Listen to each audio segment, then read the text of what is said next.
Now it's time to place some rooms inside of our Revit project. Now that might seem a little bit strange because right now if we look on the screen, it looks like we have a lot of rooms already because we can see our floors, our walls, a lot of different objects that we've drawn up to this point. But as far as Revit is concerned, these aren't actually rooms. What a room object is inside of Revit is it allows you to do a couple of different things. Probably the two things that we should be most concerned about at the moment is first is it allows to actually tell us what the total square footage of the space that it's being placed in is. The second thing that a room object does, and the thing that's the most obvious, is that it also will place a room tag along with it. So we'll be able to actually label such things as our living room, our dining room, our great room, and all the other spaces with the appropriate tag for that space. So to begin with, we're going to come up here to where it has room and area underneath the home tab, and we're going to select on room.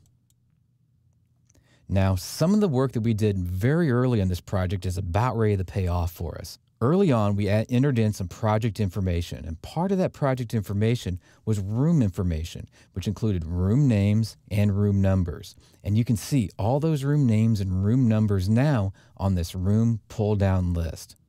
Back then, I said, this is going to be a great catch thing for us. So we'd be able to catch if we forgot any rooms or any spaces, because as we select these, for instance, I'm going to select this master bathroom here and place it into our space.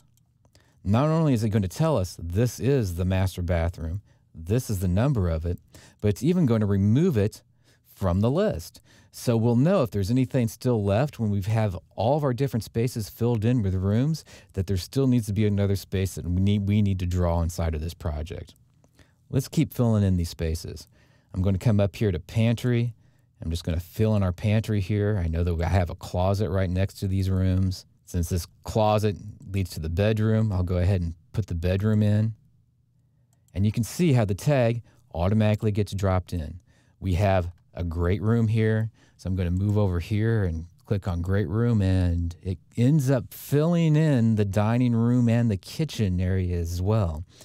That's probably not what we want to have happen. So I'm just going to click in here for right now, and you can see how this entire space is now one big great room. But there is a way that we can fix it so that it'll no longer be that way. And that's another thing that's underneath the room word up here. So I'm going to click on room right here, and there's these objects called room separation lines that work really, really well for this. I'm going to select on a room separation line, and this is going to separate out our great room area from the dining room area and the kitchen area. I'm going to move in here and draw my line from this point to this point. For what it's worth, walls are natural room separation entities. Ceilings, floors, they do it too. So these rooms can't actually go past those kinds of objects. But if there isn't a wall in that location, if there isn't some sort of object that can stop the room, then the room will just keep trying to go in and fill up those spaces. So by doing a room separation line, that allows us to separate those two spaces without actually drawing in walls or other kinds of objects that otherwise wouldn't need to be built inside of the project. Now I've drawn that room separation line in from here to here and up here and in here. So pretty much any place that there might be a couple of different spaces that we need to add rooms to. So if I come up here and select on room, I'm going to pick the dining room in this case. And by the way, take a look at our great room now. It's no longer filling in that area on the left because it is now being held by the room separation lines in the walls to its appropriate space over there on the right. I'm going to click on dining room here. You can see how I can drop in the dining room. And I'm also going to do the same thing with kitchen. Now let's go ahead and try to speed this along and do the lower level.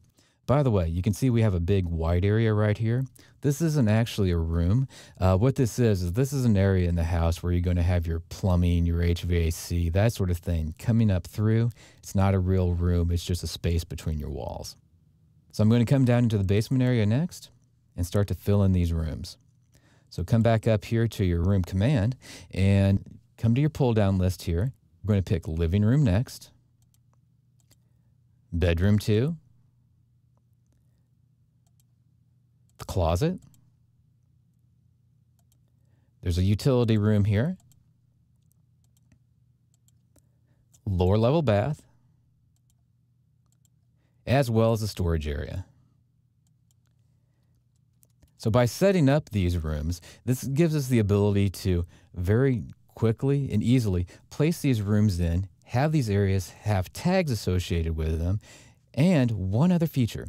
If I move my mouse over this, you'll eventually see this little X. Whenever you see this X that fills up the room, this is your room object. If you select on your room object, you'll get an interesting piece of information, and that is the total square footage of your space. That's another feature that rooms have, the ability to give you the total square foot of whatever area you place them in.